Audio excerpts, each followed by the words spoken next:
It started with headlights. At first, they were just a glow in my mirrors, faint pinpricks in the vast, empty stretch of Highway 287. I was making a night run through Colorado, hauling construction equipment toward Denver.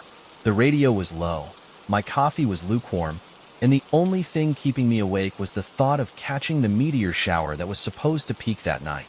Then, those headlights got closer. Too fast. Within minutes, 3 massive semis blew past me, their trailers gleaming under the moonlight. I barely caught a glimpse of the logo on their sides, some company I didn't recognize. What stuck with me was how spotless they were. Not a single scratch, dent, or speck of road grime. The lead truck honked twice as it passed, a courtesy among drivers, and I nodded in return. Convoys weren't unusual, but something about this one felt wrong. The trucks were identical. Same make, same model, same eerie perfection. As if they had just rolled off the assembly line and straight onto the road. I shook it off and kept driving. An hour later, I spotted them again. All 3 rigs, parked on the shoulder, their hazard lights flashing in perfect unison. Their glow cut through the darkness, rhythmic and deliberate. I slowed as I passed, expecting to see the drivers stretching their legs, checking their loads, maybe having a smoke. But the cabs were empty. No drivers. No movement. Just 3 idling machines sitting in the middle of nowhere. A chill crawled up my spine. Maybe they had walked off into the brush? But why leave their rigs running like that? Something about the sight made my stomach twist. I gripped the wheel tighter and kept driving, shaking the image from my mind. Another hour passed. Then I saw them again. They were parked in a dirt turnout just off the road, their hazard lights blinking in that same synchronized pattern. But this time, as I drove by, something changed. One of the trucks turned off its hazards. Then it pulled onto the road and started following me. My gut clenched as the massive truck loomed in my mirrors. Its headlights were too bright, flooding my cab with stark white light. My palms started to sweat. I nudged the gas, but my rig was heavy, and the truck behind me had no trouble keeping up. I grabbed my CB radio and flipped to an open channel. Anyone out there? I think I've got a tail on me. Something doesn't feel right. Static. Then, where are you? The voice was distorted, low, like it was coming from an old radio. Highway 287. About 30 miles from the state line. The line went dead for a moment. Then the voice came back. You need to get off that road. A cold, creeping fear settled in my chest. What do you mean? Silence. Then, just get off. Now. The radio cut out. I glanced in the mirror and nearly lost control of the wheel. The truck behind me was inches from my trailer, its grille a wall of chrome and darkness. Then its high beams flicked on, flooding my cab with an unbearable white glare. My breath hitched. I pushed the accelerator, but it didn't matter. This thing wasn't letting up. Then I saw them. The other 2 trucks. They were parked across the highway ahead, blocking both lanes. Their hazard lights pulsed like a heartbeat. I slammed the brakes. My tires screeched against the asphalt. My trailer fishtailed, but I managed to stop just in time. My heart hammered as I stared at the blockade ahead, my rig trapped between the 3 trucks. Then the truck behind me shut off its lights. Total darkness. I fumbled for my phone, my hands shaking. Just as I hit 911, the trucks in front of me started moving. But they didn't turn around. They turned off the highway, onto a narrow dirt road that hadn't been there before. One by one, their trailers swayed as they vanished into the trees. Then, the last truck, the one that had been following me, turned as well. Its headlights flickered once. Then it was gone. For a long time, I sat there in the middle of that empty road, trying to process what had just happened. When the dispatcher finally answered my call, I could barely form the words to describe it. By the time a state trooper arrived, the convoy was long gone. The officer checked the area, but there was no sign of tire tracks, no dirt road, nothing. He chalked it up to fatigue, suggested I get some rest. But I know what I saw. To this day, I can't explain it. The identical trucks, the synchronized movements, the way they appeared, then disappeared, like they had never been there at all. And every time I drive that stretch of highway, I glance in my mirrors, half expecting to see those headlights again. And every time, I pray I don't.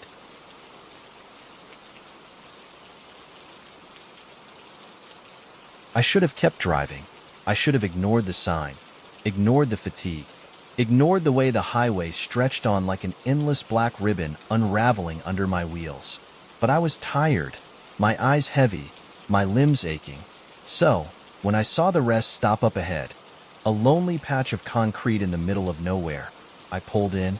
There was only one other truck parked at the far end of the lot, its cab dark and silent. The place was empty, just a couple of run-down picnic tables, a vending machine humming under a flickering streetlight, and beyond that, nothing. Just the vast, empty night stretching out into the wilderness. I climbed out of my rig, grabbed a soda from the machine, and sat on the bench to stretch my legs. The air was thick, warm, the hum of cicadas filling the silence. That's when I saw him. A man stood beside the other truck, his back to me. At first, he didn't seem unusual, just another driver taking a break. But the longer I watched, the stranger it became. He wasn't moving, not shifting his weight, not lighting a cigarette, not stretching or checking his tires, just standing there, completely still. The hair on my arms stood up. Something about his posture felt unnatural, like he wasn't just standing, he was waiting. Then, slowly, he turned toward me. His face was pale, almost too pale under the dim light, and his eyes, God, his eyes, caught the glow in a way that wasn't right, like an animal's in the dark. I looked away quickly, pretending I hadn't seen him, but my gut was screaming at me. Get back in the truck. Lock the doors. Get out of here. When I glanced back, he was gone. The cab of his truck sat open, the interior swallowed by darkness. But there was no sign of him. I swallowed hard, trying to shake off the unease, and climbed back into my rig. I locked the doors, settled into my seat, and told myself I'd rest for an hour before hitting the road again. Then, just as I started to drift off, tap, tap, tap, a soft, deliberate knocking on the passenger side window. My breath hitched. I opened my eyes slowly, pulse hammering in my ears. At first, I didn't see anything, just my own reflection in the glass, pale and wide-eyed. But then, out of the corner of my vision, I caught movement in the side mirror. Someone was standing just out of view, a shadow stretching long and distorted in the dim light. I swallowed the lump in my throat, reached for my flashlight, and cracked the window just enough to speak. "Can I help you?" Silence. The figure shifted slightly, just beyond the edge of the glass. "Hey, buddy." My voice was hoarse. "You need something?" Still nothing. I gritted my teeth and flicked on the flashlight, shining it toward the mirror, and caught just a glimpse of something before it stepped back into the shadows. "Leave." The voice was low, raspy, barely more than a whisper. I didn't need to be told twice. I slammed the window shut, threw the truck into gear, and peeled out of that lot so fast my tires kicked up gravel. My heart was pounding as I sped back onto the highway, my headlights cutting through the dark. I forced myself to glance in the rearview mirror, and my stomach dropped. The rest stop was pitch black, but someone was standing in the middle of the lot, just beyond the reach of the streetlight, watching me leave. I drove for hours without stopping. Adrenaline kept me awake, kept my hands locked tight around the wheel. It wasn't until I pulled into a crowded truck stop, parked under the brightest lights I could find, that I finally let out the breath I'd been holding. The next morning, I told a few of the other drivers about what had happened. One of them, a grizzled old-timer with tired eyes, shook his head. "Sounds like you ran into the rest stop stranger." I stared at him. "The what?" He leaned back, scratching his chin. "There's been stories about that guy for years. Some say he's a drifter, some say he's a ghost. Either way, he only shows up at places like that. Old, empty rest stops in the middle of nowhere." "And what does he do?" The old man shrugged. "Mostly just stares. Scares the hell out of people. Sometimes they hear him talking, whispering things they don't want to hear. Sometimes," he hesitated, "they don't come back." A heavy silence settled between us. I haven't stopped at an isolated rest area since, and every time I pass one at night, I can't help but check the mirrors, half expecting to see that pale face staring back at me.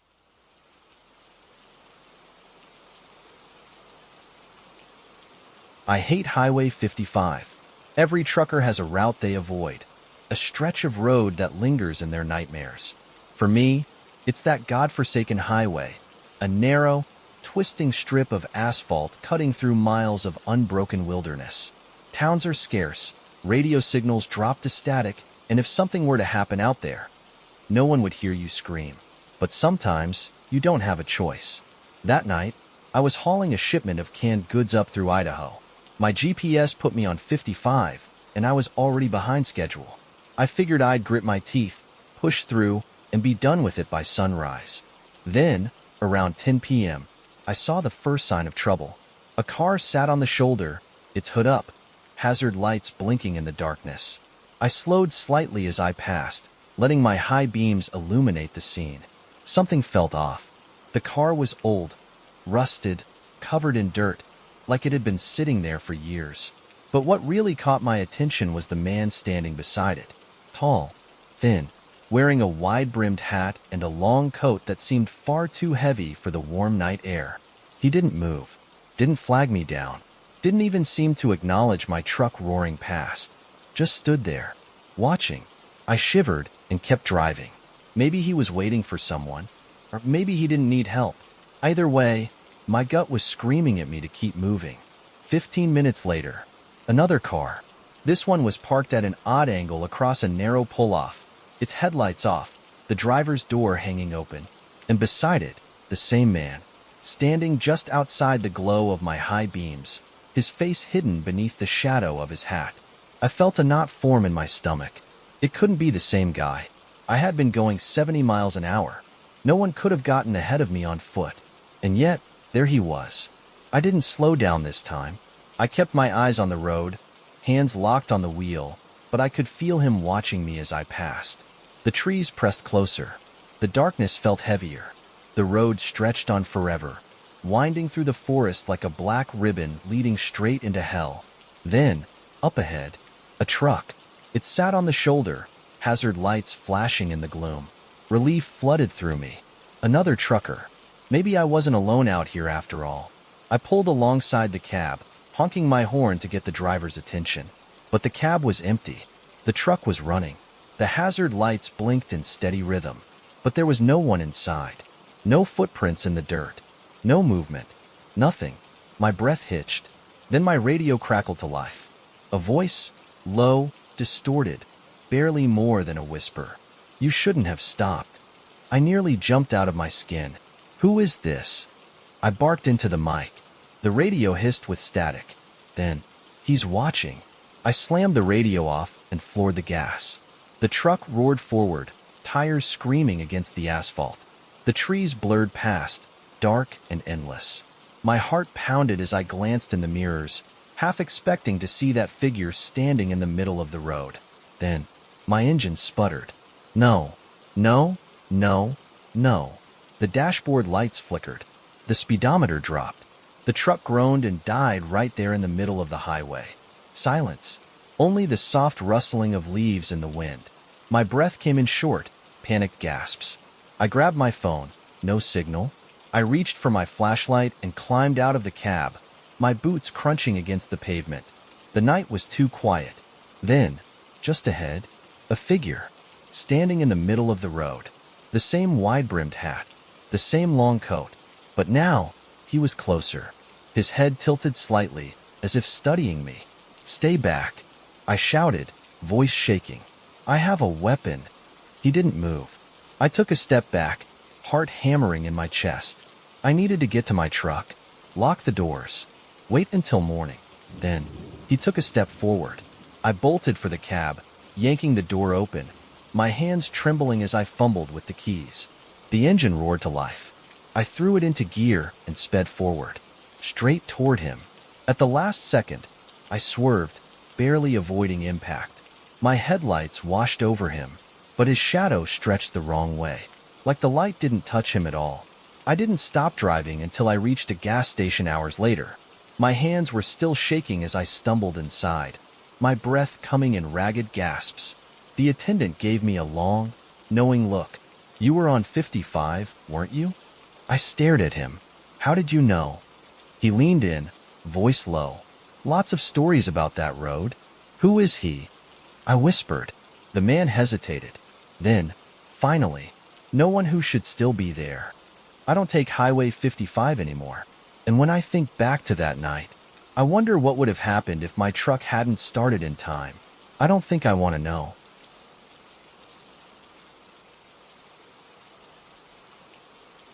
Every trucker knows the golden rule. Avoid rest stops that look too quiet.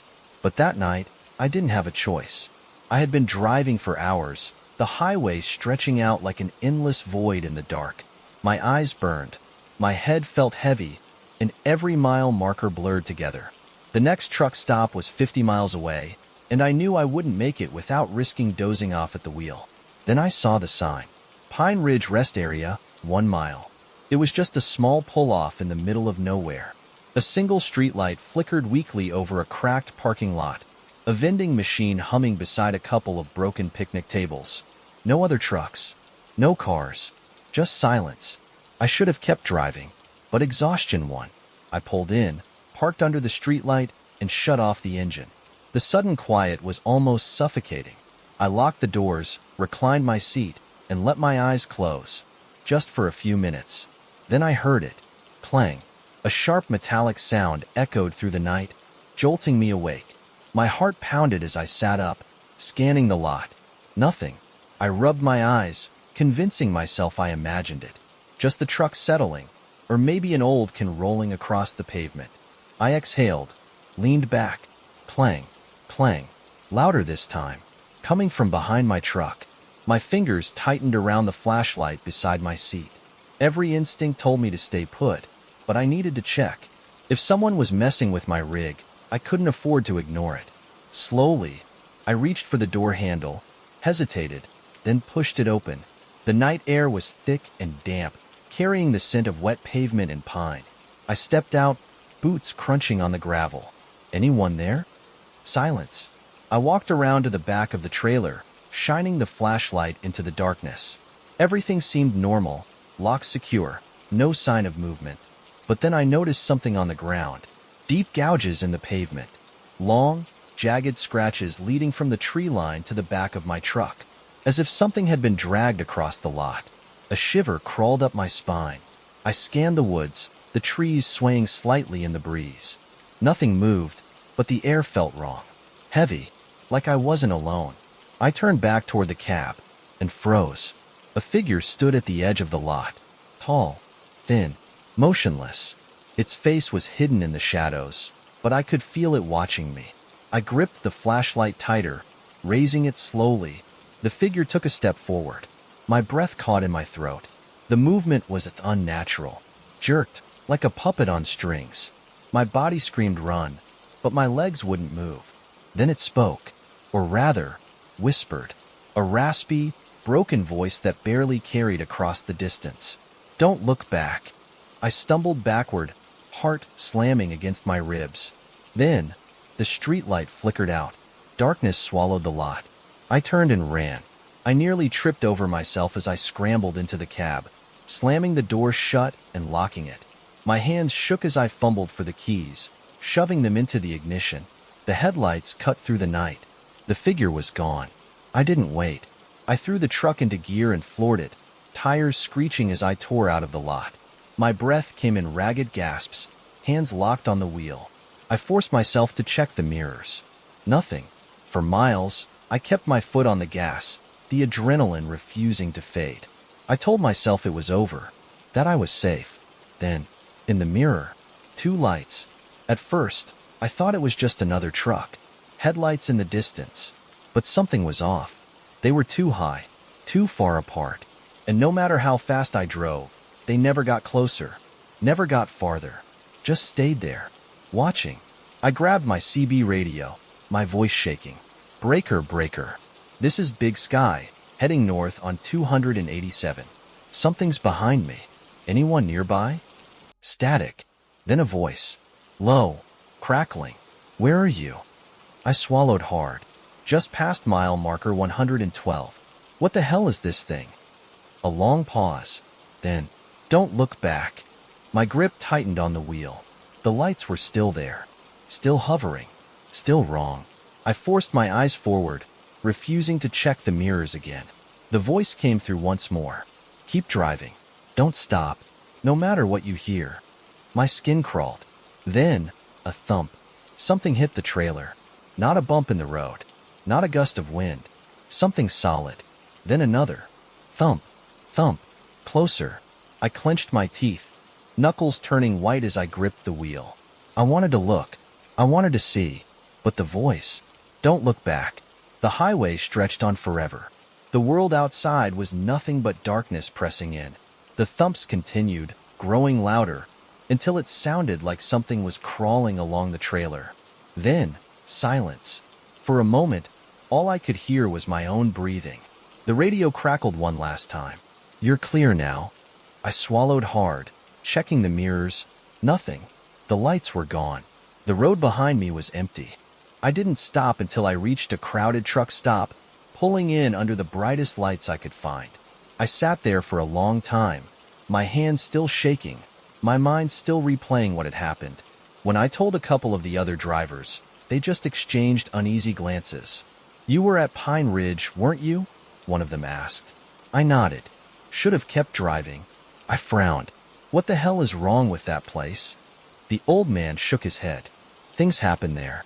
People see things, hear things. Sometimes they don't come back. I don't take back roads anymore. And whenever I pass an empty rest stop at night, I keep driving, no matter how tired I am. And I never, ever look back.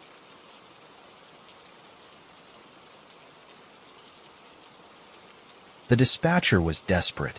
It was a last-minute haul, one that no other driver was willing to take. The payout was double the usual rate, no questions asked.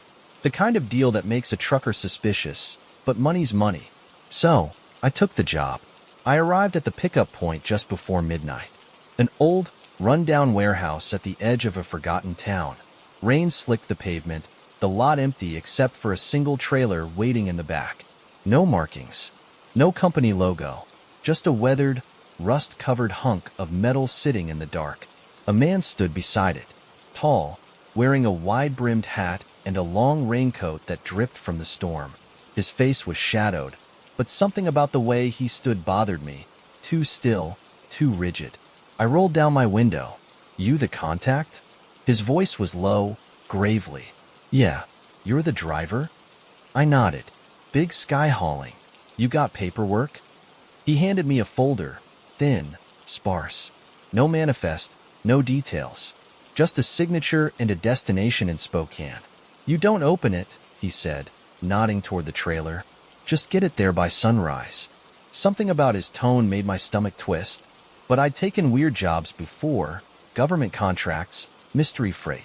As long as the check cleared, I didn't care. I hooked up the trailer, checked my lights, and pulled out of the lot. That's when I first noticed it. The weight.